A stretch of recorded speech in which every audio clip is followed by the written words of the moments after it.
Hey guys, coming at you live and in person from my garage. It's a little chilly outside, hence the outerwear. Um, it's really the only place I have to record these videos. I've got dogs and cats and kids screaming and yelling upstairs, so you get to enjoy my garage again. I hope everybody's doing all right, staying busy, staying home, doing what you're supposed to be doing. So, all I really want to do today is go over the assignment that we had um, from last week. And then I'll put another lecture up on some new material or have another assignment for you for Friday. So, today will be brief. What I ask you to do is please go ahead and get out your assignments or bring them up on your computer or your phone or whatever so we can go through these. Um, and you guys can make any corrections to those that you need. Generally, everybody did very well. A little bit of confusion on some of the questions, so we'll spend a little bit more time on those. So let's just jump right into it. The first question from the assignment was list the four essential elements of a valid contract. Pretty much everyone got that right. They are agreement, consideration, capacity, and legality. And we went through each one of those in last week's lectures. You definitely need to have those memorized. Agreement, consideration, capacity, legality. Come up with a mnemonic device or something to assist you in remembering those four essential elements of a valid contract. Okay. Number two was list the three elements of a valid offer. Some people struggled a little bit with that. Remember, they are a serious intent to be bound by the offer. In other words, offers made in jest or somebody's not being serious about something don't constitute a valid offer. Again, an offer made as a joke, an offer made under undue excitement. If the surrounding circumstances indicate that the offeror isn't serious about their offer, then it's not a good offer and it cannot be accepted. The second is requirement of a valid offer is definite terms. Okay. Now, many offers, it's pretty easy to get to definite terms because, for example, if I say to Colin, I'll sell you my car for $500 and I only have one car, those are definite enough terms. Don't get bogged down into thinking that there has to be some writing or some level of minutia with regard to that offer. If it's clear what the offeror is talking about, then those terms are sufficiently definite. Again, sometimes we run into problems with a quantity term. So, I think the example I gave you before was I'll sell you eggs for $100. You accept. Then the question becomes, well, how many eggs are we talking about? What is the quantity of eggs? And there will be certain types of offers that require a quantity term. Okay. So just I'll sell you eggs for $100 is insufficient because we don't know how many eggs we're talking about. So to have the definite term there, to have the correct quantity term, it would have to be something like I'll sell you 5 dozen eggs for $100. The other problem area that I illustrated in the previous lectures was if I say to Colin, I'll sell you my car for $500 and I have 17 cars. Which car am I talking about? We don't have a valid offer because we need to be more specific about which car I'm talking about. So if he accepts that offer, he may be talking about a Jeep Grand Cherokee that I have when I was talking about a Ford Expedition that I have.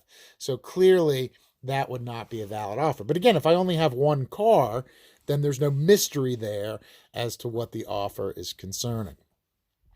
The third requirement of a valid offer is communication of that offer. And that's really simple. The offeree has to know about the offer before they can accept it.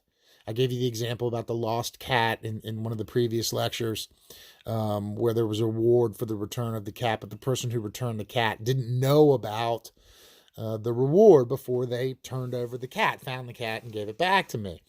And therefore, they weren't entitled to the reward because that offer was never communicated to them. They didn't go and find the cat and bring it back to me as a result of me offering to provide a $500 reward for the safe return of my cat. Therefore, the offer was not communicated, and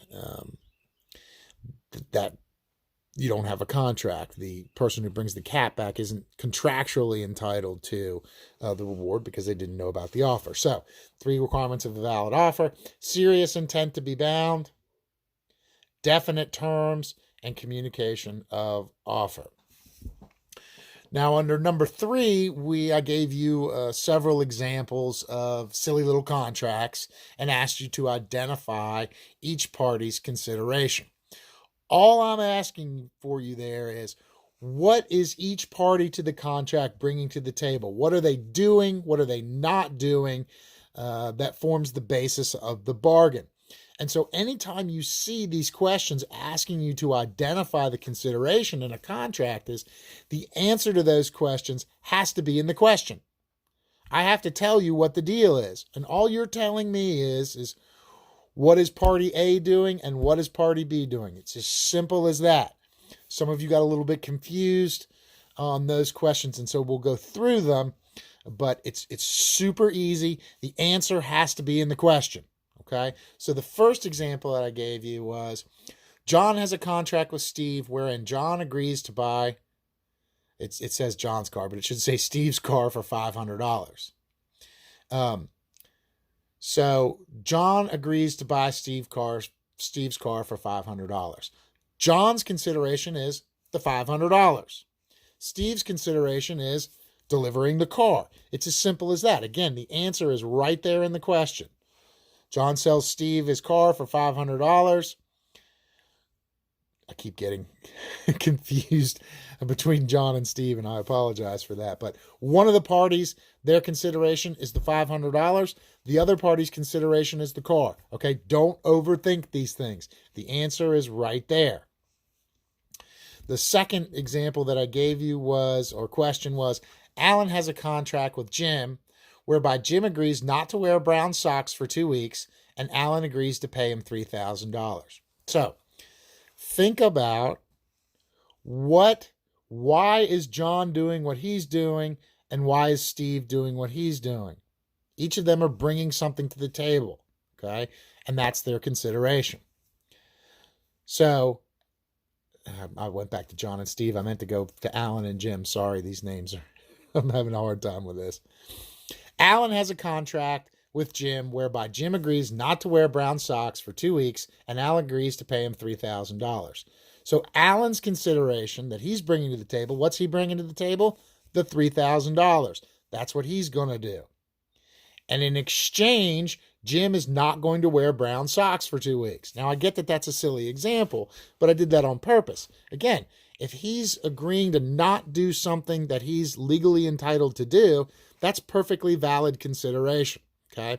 It may not seem particularly valuable, and $3,000 certainly is a lot of money to pay somebody not to wear brown socks, but that's a perfectly valid contract. There's no problem with consideration there. Remember, courts don't look at adequacy of consideration. They don't say, oh, well, is not wearing brown socks really worth $3,000? No. He's agreeing to not do something that he's entitled to do, so that's perfectly valid consideration, and no court's going to take a look back at it and say, well, we don't really like that deal. It's not fair. $3,000 is too much to not wear brown socks. No, that analysis isn't going to take place. Okay, so again, the consideration there is Alan's paying him $3,000 and Jim's not wearing brown socks. The answer to the question is right in the question. Don't overthink it.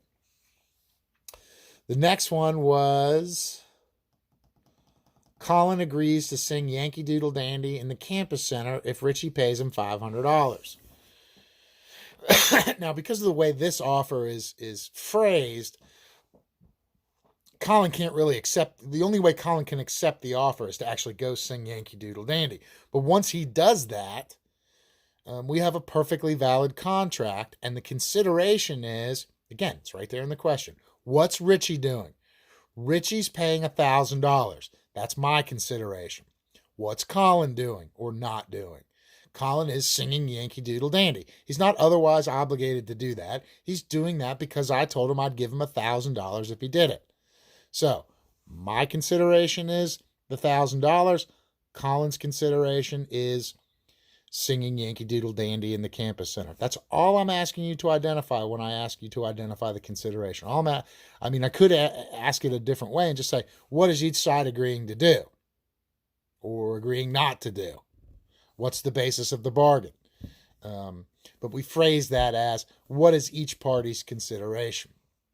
And again, it is the $1,000 on my part and singing Yankee Doodle Dandy on Colin's part. All right, question number 4 was, Richie saves Colin from a burning building, after which Colin tells Richie, thank you for saving me. I'm going to give you $1,000.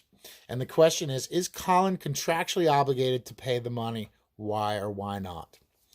And the answer is, Colin is not contractually obligated to pay me the $1,000. And the reason for that is I didn't save him from the burning building in consideration of him giving me $1,000. He promised to give me the $1,000 after I had already pulled him from the burning building. So that's the problem area that we've identified as past consideration.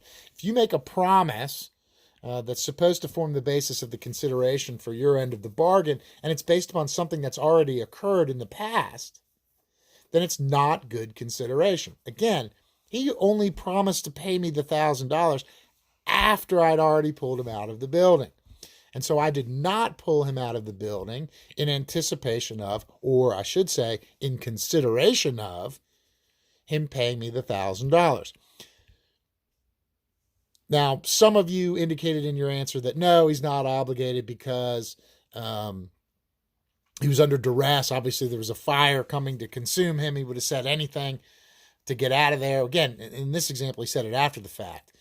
And you guys would be right about him being under duress at that point. But set that aside. We're just talking about consideration now. So if we change the burning building example with Colin, and Colin, I hate to keep picking on you, but you're just the guy that's getting it this semester. So if we change the example and I see Colin trapped in the building and he says to me, Richie, I'm about to get burned up. I'll give you $1,000 if you pull me out of this building. Now we don't have a past consideration problem, right? Now he's offering to pay me the $1,000 to get him out of the burning building. And if I pull him out of the burning building, I'm doing it in consideration of his promise to pay me $1,000. I'm pulling him out of the building for $1,000. That's the bargain. We no longer have a past consideration problem, okay? Again, those of you that pointed out that there's duress under these examples, that Colin would say anything to get anybody to pull him out of that burning building, you'd be right about that. But put that aside for now, just so we can concentrate on looking at past consideration. So anytime you see a question that will typically involve, hey, thanks for doing that, I'm going to give you something in return, look out for past consideration. Okay, if it's already happened, if one party's consideration has already happened before the bargain is struck, it's not good consideration and you don't have a contract. The next question was, a family has a daughter kidnapped and they offer a $100,000 reward to anyone who can safely return her. The state trooper assigned to investigate the case finds the daughter and returns her home safe. Is the family contractually obligated to pay the trooper? Why or why not?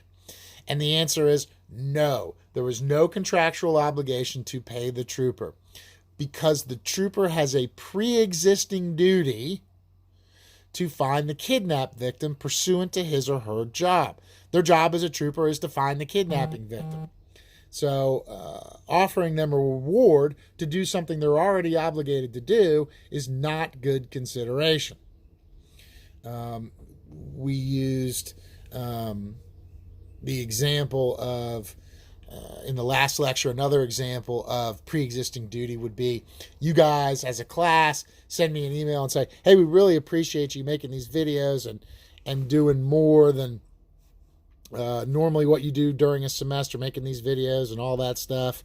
And so we've all agreed to chip in. We're going to give you another $2,000 to teach the class.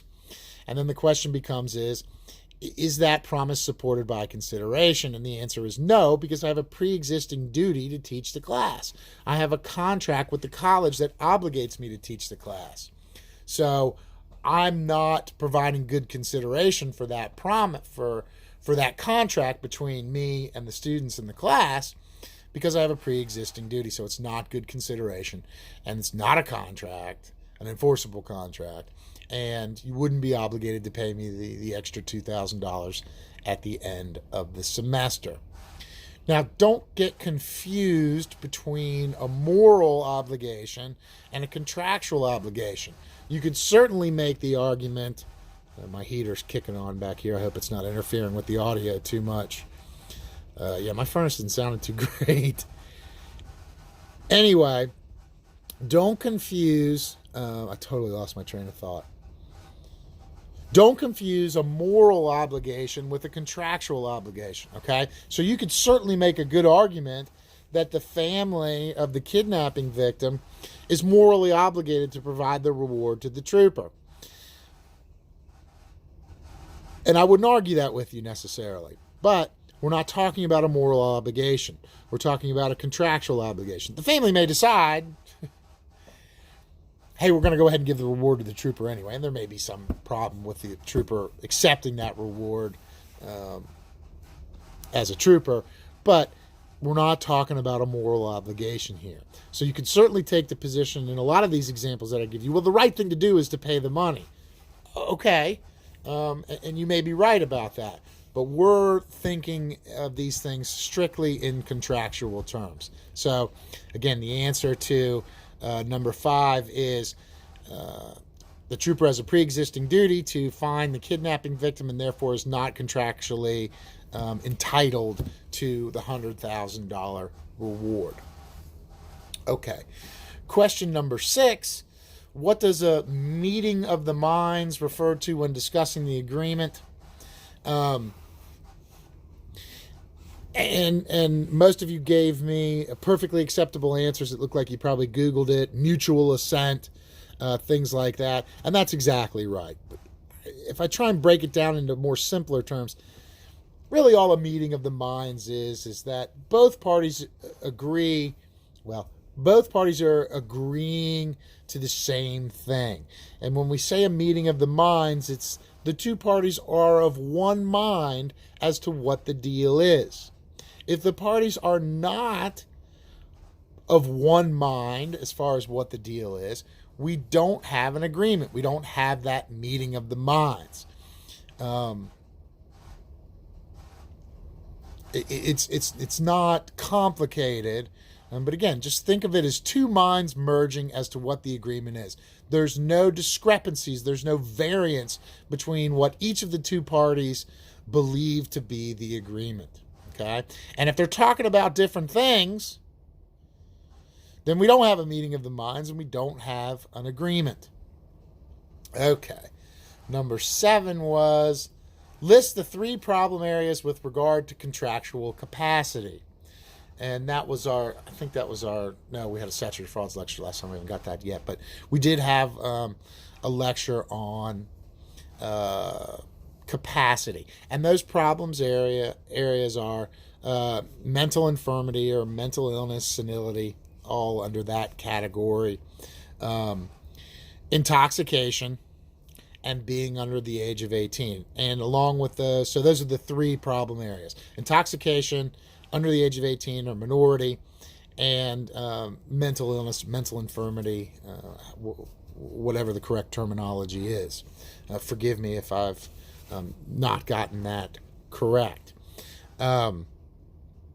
And remember the terms that go along with those things. Valid contract, both parties can enforce. Void contract, neither party can enforce. And voidable contract, which neither party can enforce.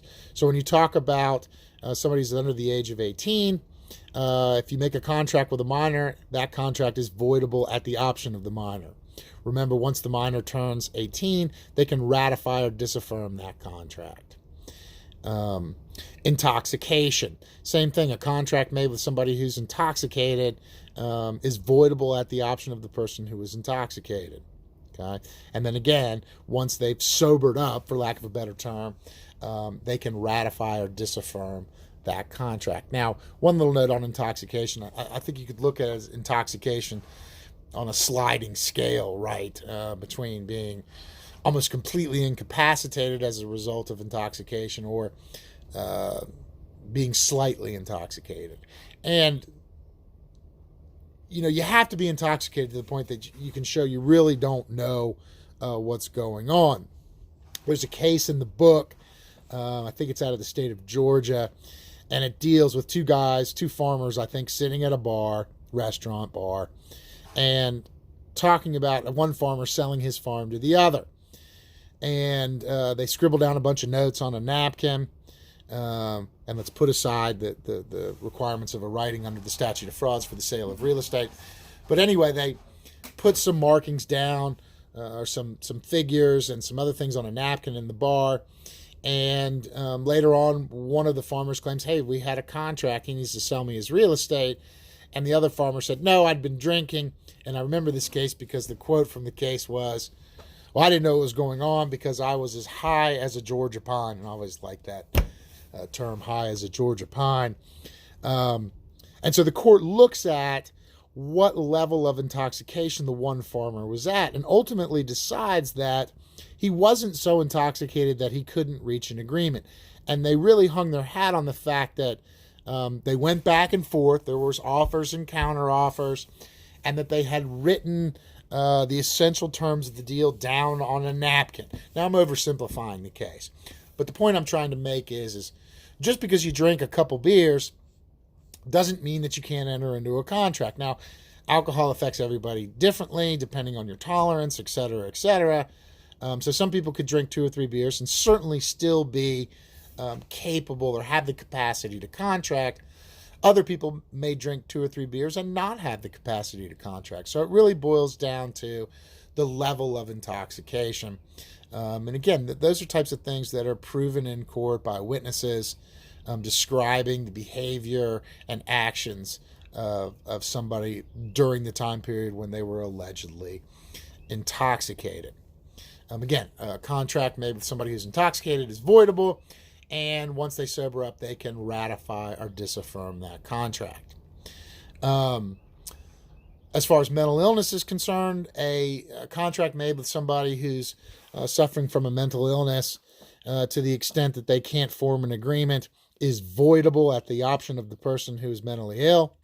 Once they recover from that mental illness or are in such a state that they're not being severely affected by it anymore, then they can ratify or disaffirm that contract.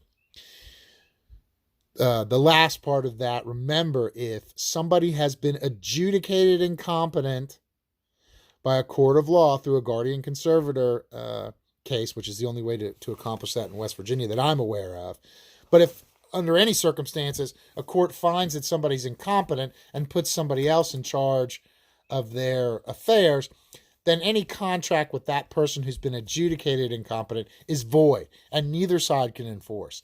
The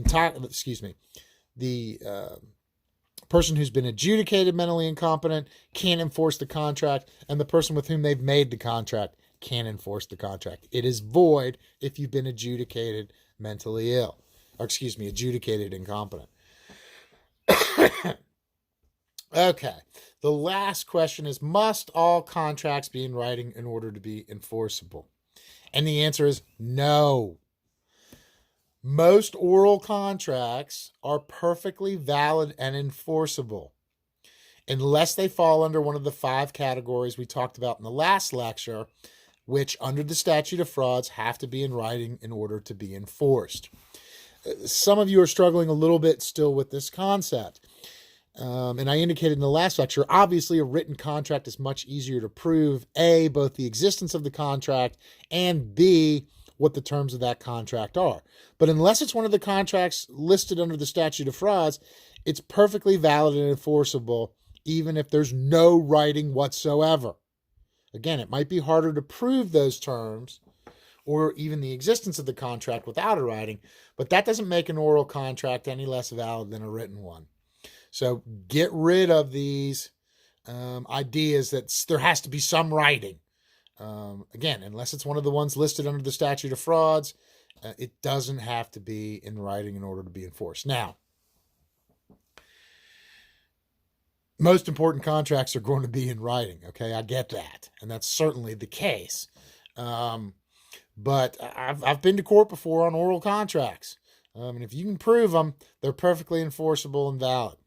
Okay, so take what we've talked about in this lecture, in this semi-lecture today. Go through your answers, correct them if they're incorrect. Email me, call me, text me with any questions you have. If there's something you want me to go over again, if there's anything that you're unclear of, just let me know and we'll get it figured out. Again, please comment on this video so I know you're watching. You guys have been doing a great job with that. I appreciate it. I hope you're learning something and getting something out of it. I know this is difficult for all of us. Don't be afraid to go back and watch the lecture again if you need to. I know they're super exciting. Okay, so I will sign off for now. I'll have something available for you guys on Thursday or Friday. I'm not too worried about getting it done. The class is at 8 o'clock in the morning, obviously. I'm not too worried about getting it done. As long as we get something done on Monday, Wednesday, and Friday of each week, I'll be happy. So tune in, and I'll see you guys again soon.